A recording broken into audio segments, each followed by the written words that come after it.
எத்தனையோ ஜனாசாக்களை நாங்கள் பார்த்துட்டோம். எங்களோட குடும்பத்தில் எத்தனையோ ஜனாசாக்கள் உழுந்துட்டோம். இன்னும் எங்களுக்கு படிப்பின வரலன்னு சொன்னா எங்களை மாதிரி நஷ்டவாளிகள் யாருமே இல்லை. மேலான கண்ணியத்துக்குரியவர்களே, சகோதரர்களே, இந்த மௌத்துடைய இந்த கபருடைய சிந்தனையை உள்ளத்துக்கு எடுக்கணும். உள்ளத்துக்கு எடுத்தாதான் எங்கட ஈமான் அதிகரிக்கும். சொன்னாங்க ஸல்லல்லாஹு அலைஹி வஸல்லம், அவங்க கபர்னா நாங்கள் லேசாக நினைச்சு கொண்டு இருக்கிறோம்.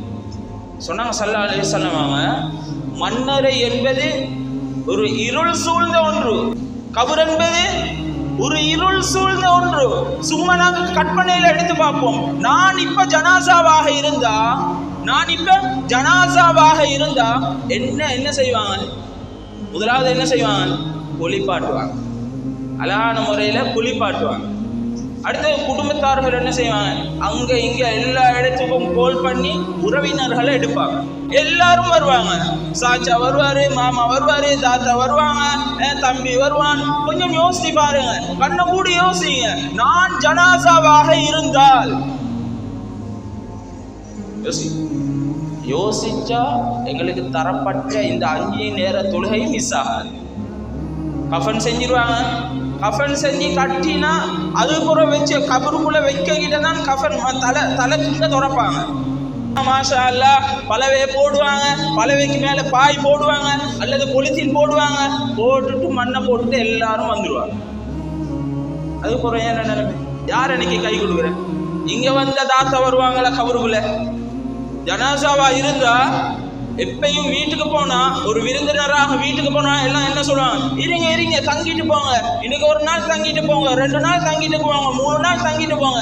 இதே ஜனாசாவாக இருந்தா யாராச்சும் சொல்லுவாங்களா? ஒரு நாள் வீட்டுல வைங்கள, இல்ல ஒரு 2 நாள் வீட்டுல வச்சு கொண்டு போய் அடங்கல, இல்லாட்டி 3 நாள் வீட்டுல வச்சு கொண்டு போய் அடங்கல, யாராச்சும் சொல்லுவாங்களா? ஒரு நாள் கூடி அந்த வீட்டுல எங்களை வச்சு கொள்ள மாட்டா. குறைஞ்சது ஒரு 10 மணி தியாலம். நேற்று ராவு 10 மணிக்கு வஃபாத் ஆகினா இன்னைக்கு அவசரத்துக்கு நாங்க கபருக்குள்ள இருப்போம். என்னன்னா கண்ணியத்துக்குரியவர்களே, சகோதரரே, அந்த இடத்துல கை கொடுக்கிறது நாங்க தொழுகை. அந்த இடத்துல கை கொடுக்கிறது நாங்க உலகத்துல ஓதின குர்ஆன். அந்த இடத்துல கை கொடுக்கிறது நாங்க உலகத்துல வளர்த்துட்டு போனமே சாலிஹான பிள்ளைகள். அந்த பிள்ளைகள் ஓதுற துஆ தான் அந்த கபருக்குள்ள வரும். இந்த வேதனை நீங்கணுமா? இந்த கபூர்ல இருந்து நாங்க தப்பிக்கணுமா? சொன்னாங்க ஹஜ்ரத் ஸல்லல்லாஹு அலைஹி வஸல்லம், அவங்க உலகத்துல 5 நேர தொழுகைய நீங்க பேணி பாதுகாத்து குஷுவோட ஈமானோட தக்வாவோட உலகத்துல தொழுதுட்டு வாங்க, அந்த கபூர்ல இருந்து உங்களுக்கு வேதனை இல்லாம. நல்லா விளங்கி கொள்ளுங்க.